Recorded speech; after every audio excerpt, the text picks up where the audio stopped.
Welcome to week 3, our league structure piece of our system of league bowling.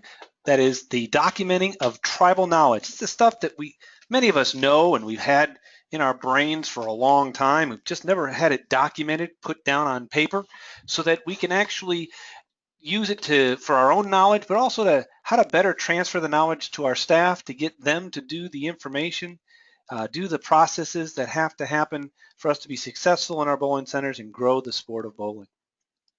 And let's dive right in here. As I've done each of the previous weeks, I want to start with a poll, if we could. Let me launch this poll. So how many of you here now in November have some holes still to fill in your league season? So if you have no holes, hey, say us that. If you have some holes, please fill out the poll there real quick, and we will move forward from that.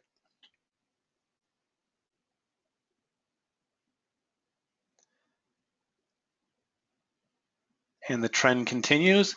Not one person has yet clicked to say nope, we're full, we couldn't take another league bowler. That's why we're doing these sessions, because we'd like for you to know some information to help you keep those lanes full and get at least someone to be able to click that. And interestingly here, we've got about 75% of you have voted here. I'll leave you a couple more sessions. Some of you may have still be logging in. Some of you haven't voted. Some of you may be playing solitaire while you're just kidding. All right. Well, I'll tell you what. Let me close this and show you this real quick. Show you the results. Interestingly, that we have pretty much a even between a couple holes, and we got lots of holes. So, and then more holes. We have a few dark holes. It's evenly dispersed amongst most everything. That's not uncommon here. And let's get you active in our program here until you're not just sitting around. We want to get some feedback. And I got to tell you, the last couple sessions, we had a lot of time left for questions and they weren't used. So I actually added a few more slides to this one to kind of lengthen it out. And wouldn't you know, I hope that we have a whole bunch of questions at the end and we end up going long. But we will be done still on time as promised. So as we move in, again, we'll start with talking about systems and why they matter. What is the league bowler development system? And then putting it into practice, show you some things that you can do to be more successful. Some of you may know this stuff very, very well. Other of you may have never seen some of these things before. For those of you, some might be refresher, and some of you, it might be an aha moment. We're hoping to see some of that for both. And then we'll give you some things that you can do for next steps to get you started. So what is a system, and why are we talking about systems in this system of league bowling? It's a way of documenting your way of doing things. There are 3,400 plus members in the BPAA, and that means there's 3,400 different ways of running a bowling center, and we know that. So what we try to do is help you get a documentation, a system in place that can be done consistently and predictably every day by every one of your employees. I mean, who uses systems when you think about it? But we'll cover that. The system lets the business person step away from their business. So you can actually be working on your business and rather than working in your business. It sets you free. These systems if they're in place, you can interchangeably move people in and out of the system, so that you don't have to be so dependent on, hey, Jim's got to work on Tuesday because Jim's the only one who knows how to do that. Well, if you've got a system in place, Jim doesn't have to be there on Tuesday. You're not so dependent on Jim. And then systems allow you to stop being a slave. as I talked about a minute ago, allows you to be working on your business, not so much in. If you're at 90% on and 10%, or 90% in and 10% on your business, we want to get that number down. We want to get you to 50-50 or even lower, whatever number you're at, so that you can actually be bringing more business in. And systems allow you to do just that. So, like I said, who uses systems? Well, typically corporate-owned locations and franchise locations. So bowling has not typically used a system, well, because we're a small industry. We only have 10% corporate-owned. We only have one large corporation and no franchise model. Nobody's out there franchising bowling centers, if you will. They're all small locations or independent operations, maybe 2 or 3 locations, and only a couple that have any kind of a corporate feel to them. And with that, we can actually bring the systems down to the ground level and allows the small mom and pop operations, 1 and 2 centers, the ability to have a system in place that they can actually grow their league bowling. And that's what this system is. So with the help of the League Development Committee, they created the League Bowler Development System. And there are several pieces to it. Just to show you here, I'm going to bring it up on the screen. Boom. When you ever go to the BPAA.com website, it's right here. This is BPA.com. You hit benefit information, and you'll see right here at the bottom of this middle column says League Development. You click that, and it's going to ask you to log in. It's really easy. You log in with your member number and the word BPAA, and I'm just going to log in as me, as an employee. And boom, there you are. Here you have all the different things to download and even have some samples in place that you can download for your bowling center to learn how to do any of these things. And this is what we're covering over these several weeks here. And this week, we're actually going to talk about league structure. And that is, this week's main piece is league structure. Although there are several more, even more than we're going to cover in these 6 weeks, we're going to cover simply league structure. So let's dive in. In league structure, there are a bunch of subtopics that you can see here on the screen. We cannot, in 20 minutes, cover all of them. We're barely going to be able to cover 3 of them. But when you download that file that I brought up and showed you on the screen, you'll see that all of these topics are covered in there today. And if you have any questions at the end of this, you want to talk about any of those topics, please make a note and we can raise your hand or we can unmute you and we can ask those questions, answer those questions for you at the end of the session. We're going to hit three quick hits. We're going to talk about making it fun and how important that is today and what our studies show. Matching league bowlers with the appropriate team, something we talk about extensively in many of the online pieces that we have in the online education program. And we talk about in our management schools.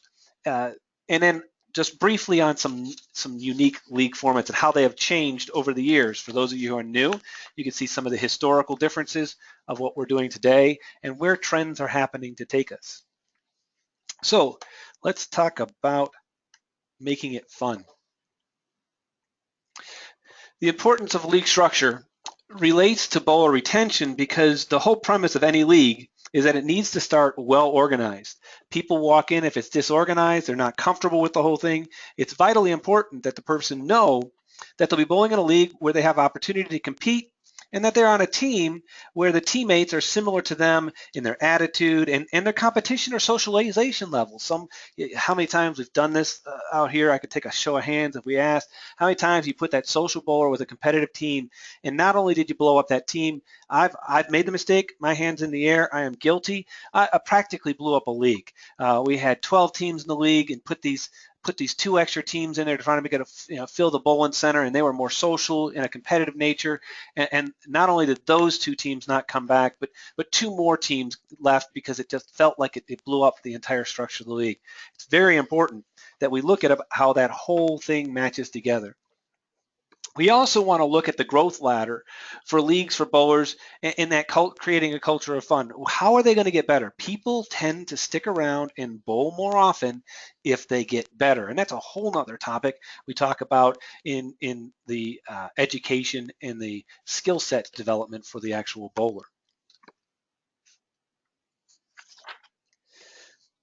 The basics of any league program: type of league, handicap system, and length of time of the season. Again, this is blocking and tackling. This is League 101.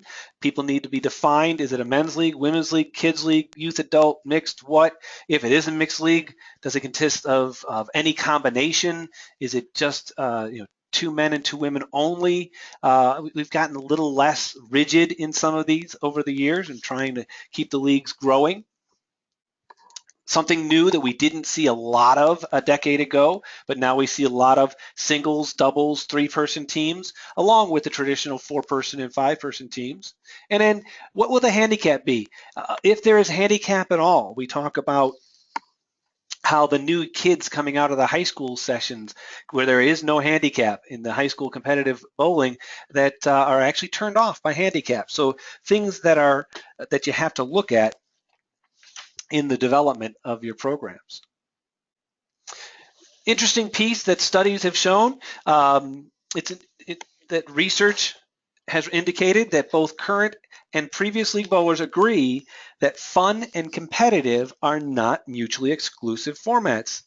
It's possible to have a fun league that is social as well as a fun league that is competitive. I know that I bowled in one on Thursday nights back in North Carolina, where my wife's team, they were there purely for fun. We were there to score as high as we could, but they weren't mutually exclusive. Their team wasn't as competitive. They had a lot of fun.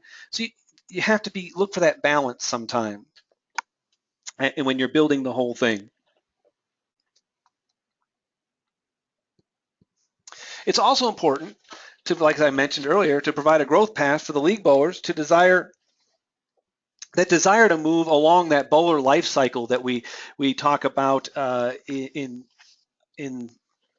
the online pieces in management school. We talk about building this bowler from a non-bowler to a casual bowler to a frequent casual bowler to a league bowler to that avid league bowler, that tournament type player.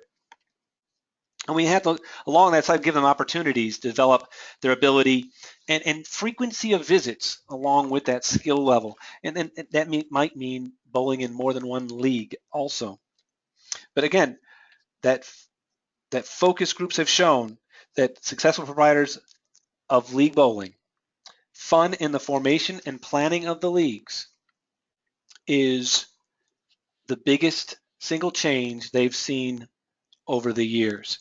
So when you're thinking fun, we're not only talking about the structure, we're talking about the league meeting itself, which is a topic in and of itself that we could talk about at length in more than certainly 20 minutes. We could go 3 hours on the topic of league meetings alone, which then would put it approximately half the length of a traditional league meeting. That's a joke, doesn't resonate on the web. I get that, but I felt compelled to say it anyways. Okay, moving off the fun topic, because that is important, and we had to find ways to make it fun. The entertainment level, entertainment perspective of our bowlers is greater today than it's ever been before. So part of that is matching up the league bowlers with the appropriate teams and that makeup, as I mentioned a little bit ago. One of the main reasons people quit a league is because they're not happy being on the team they're on. They're not happy bowling with the people they're bowling with. They're just miserable. There's tons of reasons why that could be. You could have teammates are way too competitive. Teammates show up late. They want that makes them unnerved. Teammates may bowl slow. They may be slow bowlers, and they end up getting home later than they want to get home. They want to be home before the news. They want to get home to be able to put the kids to bed, whatever it might be. Sometimes they just don't have anything in common. And of course, not having fun. Speaking of not having anything in common, how many of you, I'm going to do a little poll here, how many of you have ever used or thought of using a league bowler questionnaire. So here's a little poll, see who's still paying attention, who's still with us. Just give us your thoughts on, give me some feedback here, and if you've ever used a league bowler questionnaire.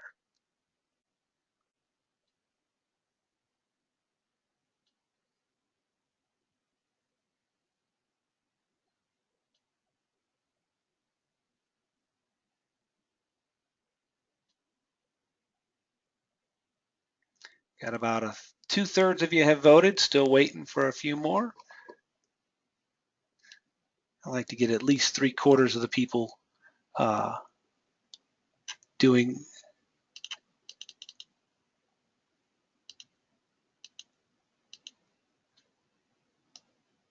And I got a question while we're here. John, I'm going to save that question for the end, and we'll come back to it. And I see Mark has a question here. Mark, I'm going to hold you just for a minute, and we're going to move. Let me show you these results here. Close this. Share. I think you might be surprised by these results just a little bit.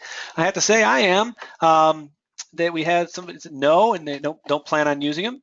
We've had some felt it was difficult to implement, and I fall into that. I never thought of it, to be honest with you, when I was out and about working in the field. It wasn't something that I even thought about. It was kind of, I did a verbal sample, but nothing in writing. So I have to say, if I'm ever back out in the field, I'm going to give this a try. So this is a sample questionnaire that actually comes with the downloads and the samples of this program. So you wouldn't have to create it yourself. Now it is an editable form, so you can, if you don't like some of the questions and surveys there, you can actually do that yourself also. So let me hide that and move on, unlike week one where we forgot to do that. All right, moving into formats just really quick. Remember, we're quick hitting here. We're just trying to stimulate your brain just a little bit, stimulate some critical thought, and then maybe have some question and answers here at the end. Formats. Historically, our formats have been 2 to 5 person teams, and they run from 32 to 36 weeks, from Labor Day to Memorial Day. However, as lifestyles have changed here, especially in the United States, proprietors are now offering shorter season leagues, and they're ranging from anywhere from 4 weeks, maybe a learn to bowl type program, to a 16-week program, and just about anything in between. I know that when I had my business out in Hawaii, we had 13-week leagues were very common. They'd roll from one 13-week league to the other. Also, we're seeing more of a change of name. We're seeing them called clubs and leagues, not just leagues alone. A unique thing I saw on a bowling center website just recently, they actually categorized what the difference between a club and a league was. It actually helped people identify the social versus the more competitive mindsets just in what they had in their definitions when people were saying, should I join a club or should I join a league? But customers today are demanding that be more flexible, shorter seasons, and certainly that club atmosphere that makes them feel league or that makes them feel comfortable. So we're starting to see customers are willing to bowl still 36 weeks, but they want to do it with more flexibility. Some sample formats. You'll see if you download any of the files, you'll see that we have samples for single and parent leagues. Single parent leagues, which is that they meet every other week to accommodate that alternate weekend or alternate Wednesday visits, whatever day that from the divorce care. Once a month clubs for different groups like the Chamber of Commerce, whatever, be it the VFW or even companies that might want to do a once a month group. And then the 4-week Learn to Bowl programs like Bowling 2.0 that helps serve that need of helping that person grow in their skill sets, and that's where those come in very handy. I will caution you on the Learn to Bowl programs is don't allow the people who are already in the leagues that are bowling, their competitive side, don't let them come back into those Bowling 2.0 programs. Try to keep those for those new, the non-bowling and casual first-time league bowlers. Allow them to feel comfortable without being intimidating as they're bowling in those programs.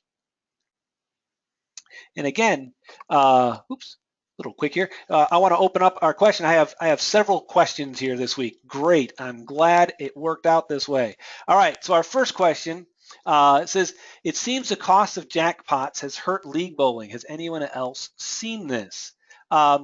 Yes. In fact, I'll go back here. I'm going to slide way back really fast here. If you look at the topics here, John, in this, oops, wrong slide. Where is it? Come on, there we go. If you look at this slide here, you'll see that we have an actual subtopic in the league structure programming that I can actually bring it up here real quick. Boom.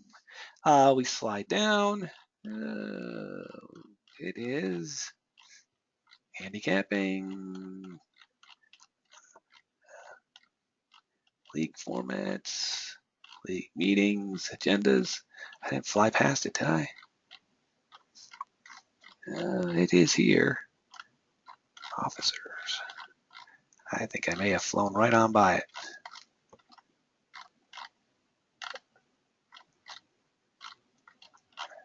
I did. Shame on me. But we have an entire section there.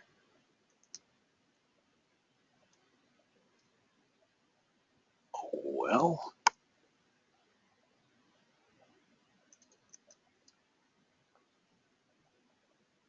trust me, it's here. Does it give a page number on me?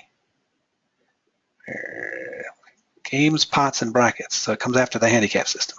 That I can see really fast. There we go. We talk about how to be more successful in there and what you can do. There's several pages there of what can matter. And so when you're building those programs, you can put that into the league programming that it has some limitations if that's the case. And again, this also goes back to separating the competitive bowling with the social bowling. So if somebody is more social, you're not going to want to put them into that programming, into that competition, that high competition type league. And then Lou, I had Mark here first. He raised his hand. Mark, I'm going to unmute your mic here and let you go ahead. Mark, you're on the air. Go ahead. What's your question? Mark?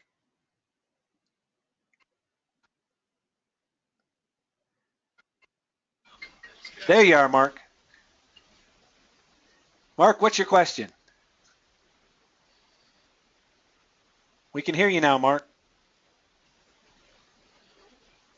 Well, I'm going to move on. I'm going to lower your hand, and if you're ready, Mark, go ahead and raise your hand again, and we'll do it again. And then Lou, what was your question here? Lou, tell me about what you mean by traditional and bite-sized leagues. Well, I'm trying to steal an idea off the candy companies where they have bite-sized candies for Halloween. It just gives a good feel to the customer and what they're getting themselves into. When you mention league, to most people who've never bowled league before, they think of what their parents or grandparents bowled in where the season lasts 8 months. If you're trying to sign up a new bowler, and especially in a short season league, instead of calling it short season, I just call it bite-sized league, and they get the idea that it's just there for a little while, something to jump in real quick and out of.